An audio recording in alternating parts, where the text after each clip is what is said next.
Welcome guys, good evening. Dream Victory YouTube চেনেলত আপোনালোকক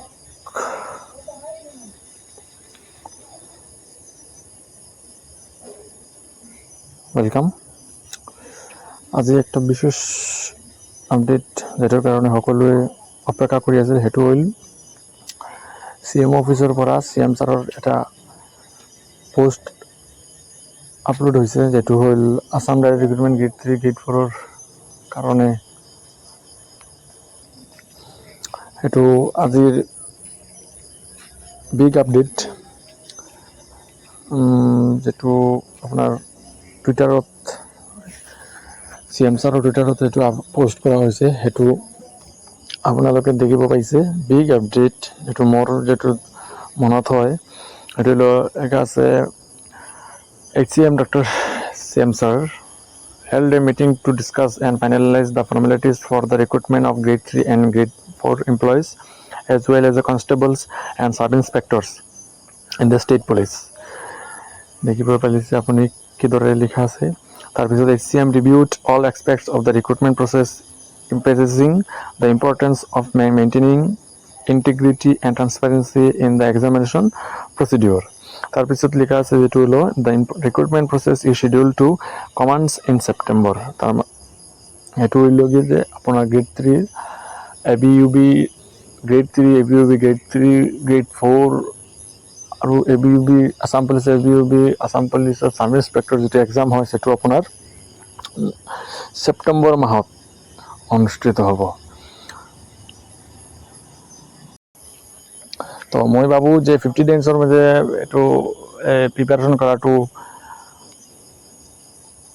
খুব বেছি কঠিন নহয়, আৰামসে হৈ যাব, কাৰণ কেউ ঘৰত বহি নাথাকে। মইও এজন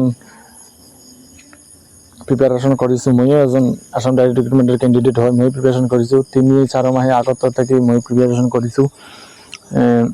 সেইকাৰণে মই যি কামটো কৰিছো সবটো আপোনালোকৰ লগত শ্বেয়াৰ কৰিছো। যেহেতু আজি মই আপডেটটো পালো, মই ছাৰৰ কাছ থেকে আপডেটটো পালো, মই ভাবিলো যে আপোনালোকৰ সাথে শ্বেয়াৰ কৰিছো। The recruitment process is be schedule to commence in September মাহত এক্সামটো হ'ব।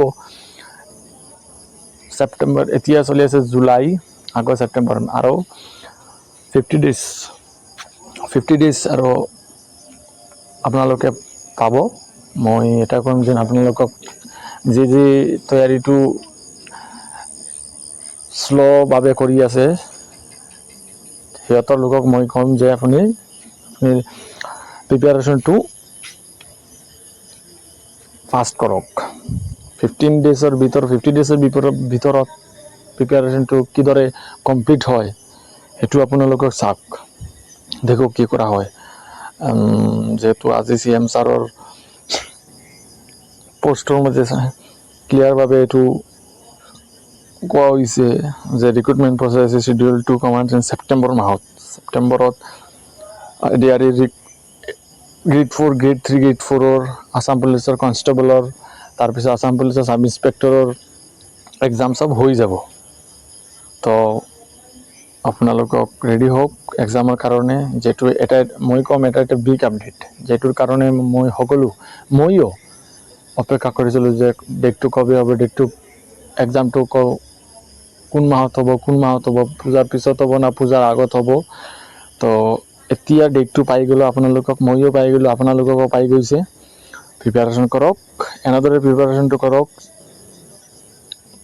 এক্সামটো যাতে সকলোৰ ভাল হয়।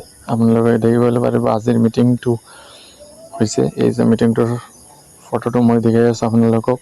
মিটিং হৈছে, এইটো মিটিঙত এইটো ডিচিশন হৈছে যে এক্সামটো যে হ'ব স্বচ্ছ আৰু নিকাভাৱে যাতে এক্সামটো হয়, সেইটোৱে আজি